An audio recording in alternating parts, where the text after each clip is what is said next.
Hola, mi nombre es Mariana Mejía y voy a presentar el parámetros de control automático. Primero tenemos el planteamiento del problema que se desea diseñar un controlador que estabilice un sistema y permita controlar la altura a través de una señal Z y una rotación a través de la señal θ. Tenemos el bosquejo del sistema, es como una especie de dron, tenemos como la parte principal del dron que es esa mitad que depende de la altura de Z. En cada extremo tenemos dos motores con sus respectivas hélices que son como la rotación. Tenemos una fuerza de arrastre que son B por la velocidad de teta o B por la velocidad de zeta. Y tenemos unas fuerzas de sustentación que son las fuerzas multiplicadas por L o por el eje al que se quiere como hallar. También hay un peso de sistema que es masa por gravedad que va hacia abajo. Tenemos los valores tenemos los datos de las variables y tenemos una sumatoria de fuerzas para Z y una sumatoria de torque para teta. Para la sumatoria de fuerzas tenemos el peso del sistema, la fuerza de sustentación multiplicada por el coseno de teta y una fuerza de arrastre, que es igual a la masa por la aceleración de zeta. Y para la sumatoria de torque tenemos una fuerza de arrastre, la fuerza de sustentación, que es igual a la inercia que depende de L por la aceleración de teta. Luego de haber hallado estas ecuaciones, se va a reemplazar eso, las fuerzas por eso, se despeja la mayor derivada y se sacan las variables que dependen del tiempo. En este caso son z', teta' y las u. Se supone el z como un valor cualquiera, yo le puse un 2, igual la derivada va a ser cero, para teta va a ser cero y las u hay que hallarlas. Para eso, de la ecuación de teta se va a despejar las U, ese es el respectivo proceso y se llega a la conclusión que U1 es igual a U2. Luego esto se reemplaza en la ecuación de Z y se halla que U vale a la raíz de M por G sobre 2K. Y pues esas deben ser iguales y tiene mucho sentido porque pues el sistema debe estar equilibrado.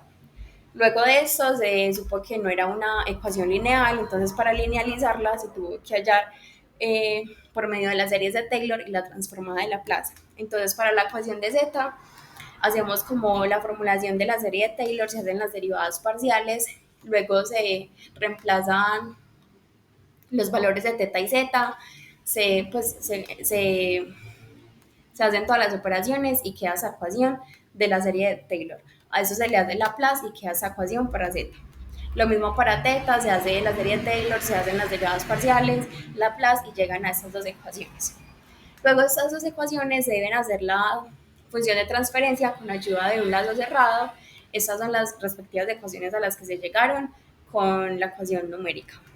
Bueno, para poder seleccionar el tipo de controlador utilizamos dos herramientas, MATLAB y Colab. Para Colab nosotros debíamos poner los datos experimentalmente, tanteando, entonces era más difícil porque iba a haber pues como una probabilidad inexacta de que los datos fueran pues esos. Entonces se utilizó MATLAB para hallar los datos exactos. Es una aplicación de MATLAB que es de PID, se pone la función de transferencia y ya se empiezan a jugar como con esos deslices para hallar sus respectivos datos. Para Z tendría que ser un establecimiento de 10 segundos, entonces se llegaron a los 10 segundos, como se puede ver acá. El rise time, tenemos un overshoot, el pico más alto no debe ser mayor al 2%, este no lo supera, y ya tenemos pues como los datos. Se intentó por un controlador P o por un controlador PI y no se llegó a la estabilidad, entonces tocó con un PID que fue lo que se halló.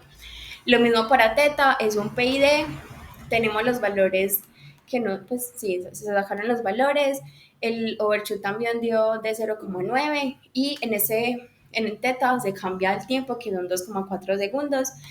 Bueno, entonces acá reemplazamos esos datos que nos dieron en MATLAB y los pusimos en el Colab.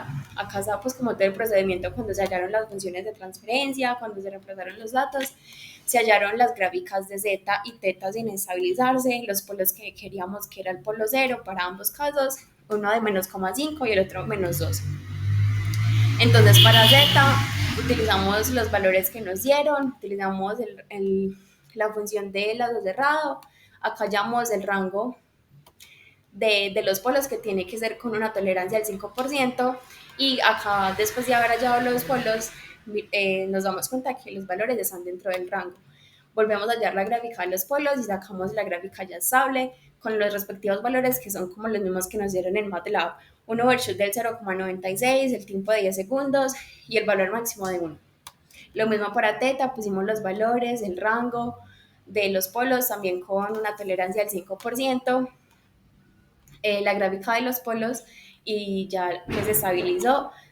También tenemos un overshoot del 0,96, el tiempo del 2,4, en este caso es como 2,7, pero pues también puede jugar como en esos valores y se puede concluir que el planteamiento del problema es súper importante porque sin hacer una ecuación bien no se van a hallar como a los datos reales porque por un mínimo error ya no va a haber un controlador.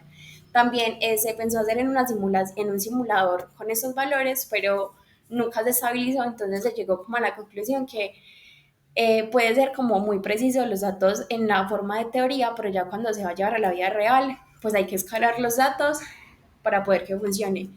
Y, y ya, pues sí que las herramientas también deben ser como escoger las mejores, porque en el caso de MATLAB no las dio precisa, nos dieron datos precisos, pero en Colab debíamos hallarlos nosotros y así iba a ser como unos datos erróneos. Muchas gracias.